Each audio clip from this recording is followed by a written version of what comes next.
Hello everyone, this is Rick Passek, the FlyFish Fanatic, and welcome to my tying bench. Today, I've already done this pattern once, a little bit different variation. This is John Kent's Pumpkinhead.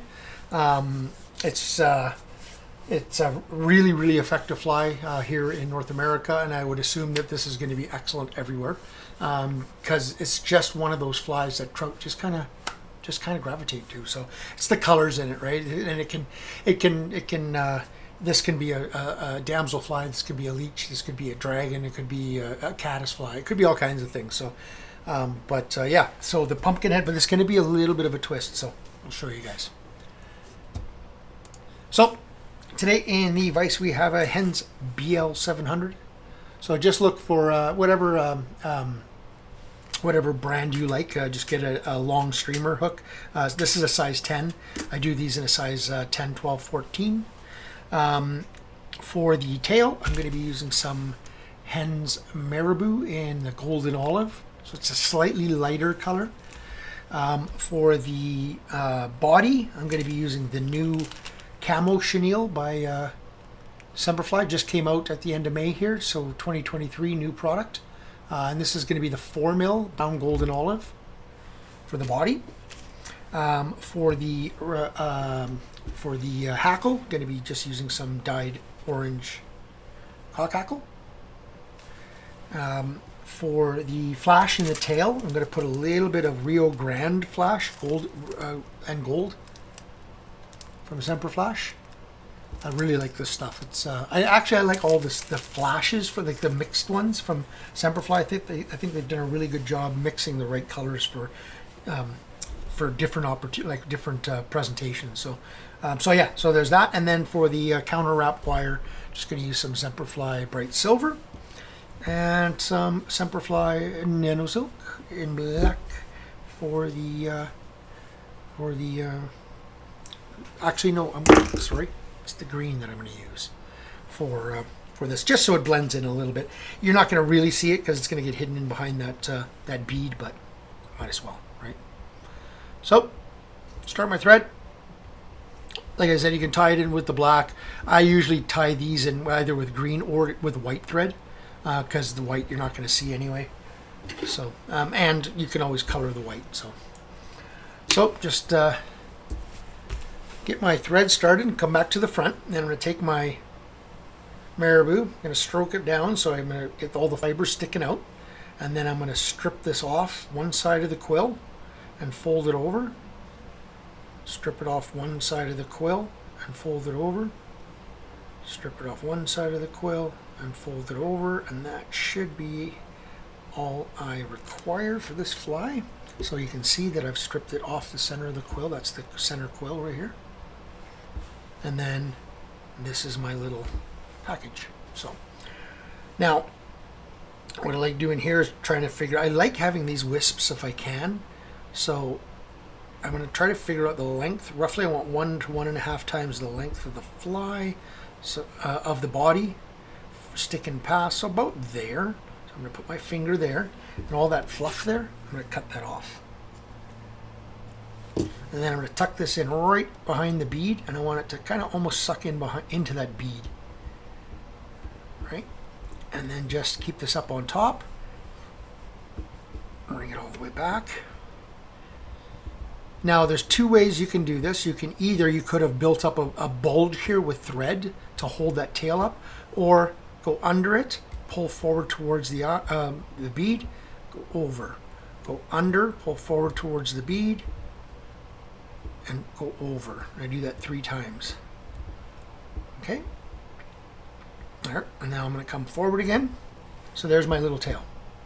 Okay. If it's a little long, I'd rather have them a little longer than shorter because I can always snip these. I can always pinch these off out on the water. I can't add, right? So just gonna get that under control. Gonna take 2 pieces of the flash.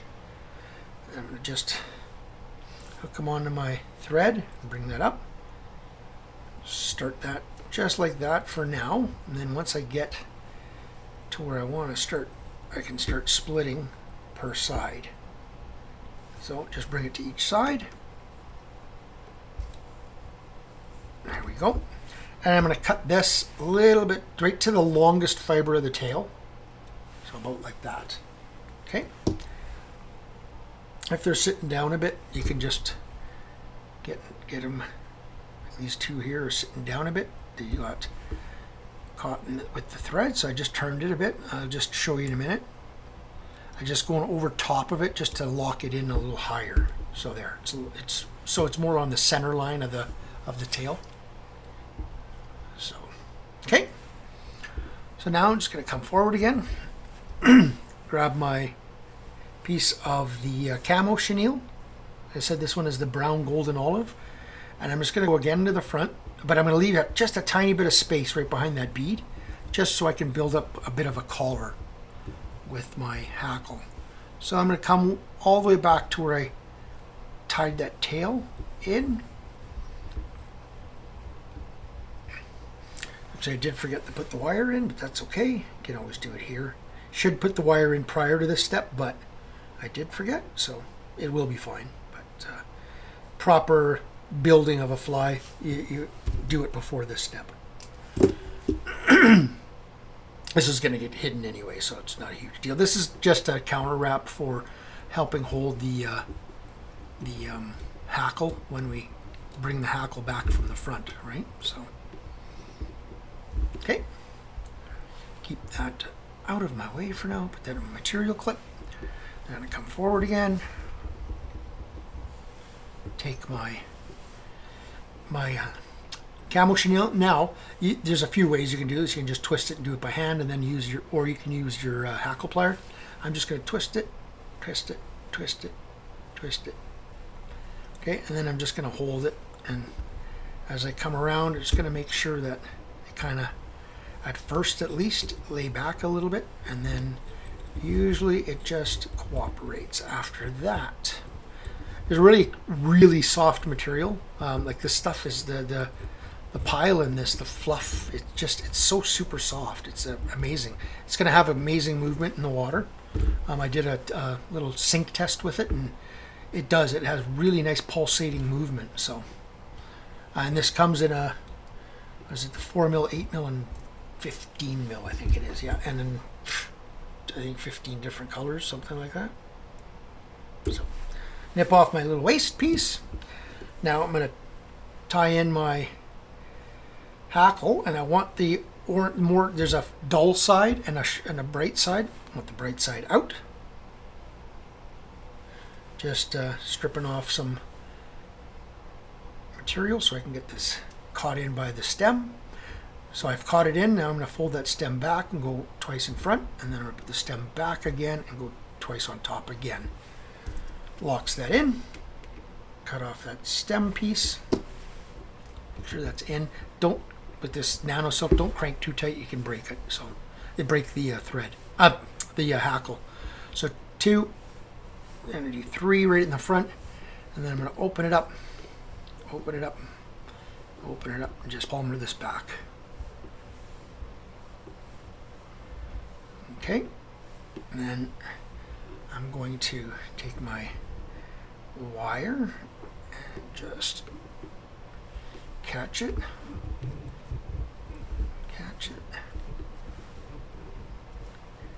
that thing out of the way.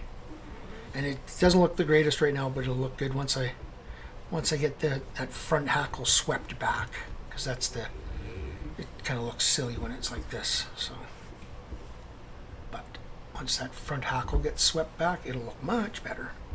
So helicopter off your wire, cut off your excess hackle fiber.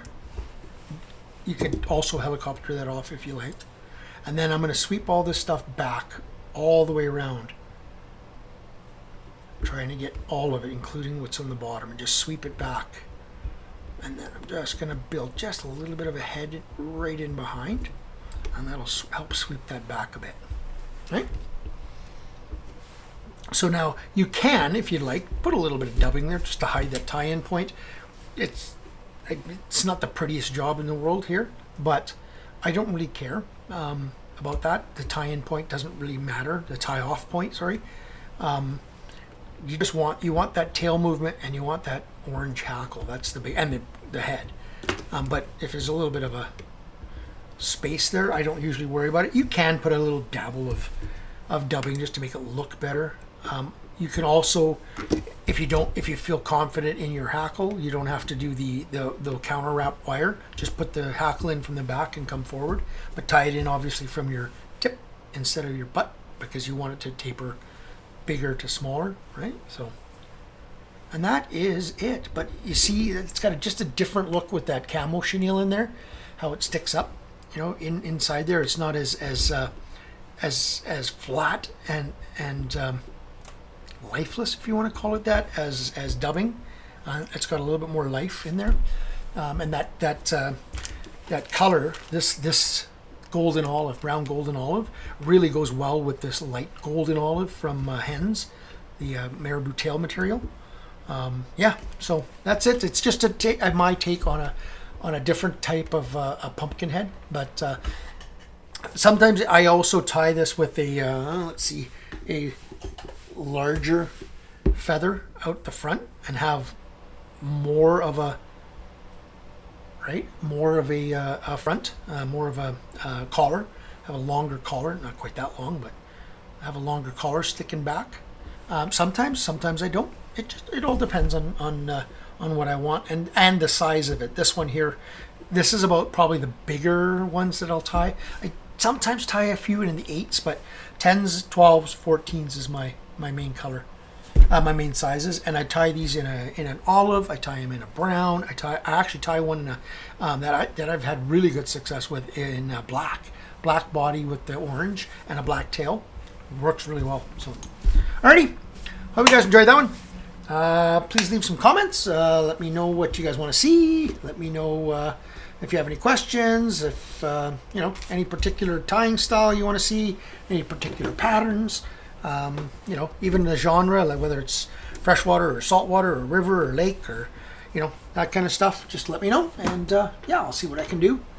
And Thailand's around. Hope you guys are out there enjoying the fishing season. It is June here, so we should be into some really good fishing now everywhere. So yeah, hope you guys are enjoying Thailand's.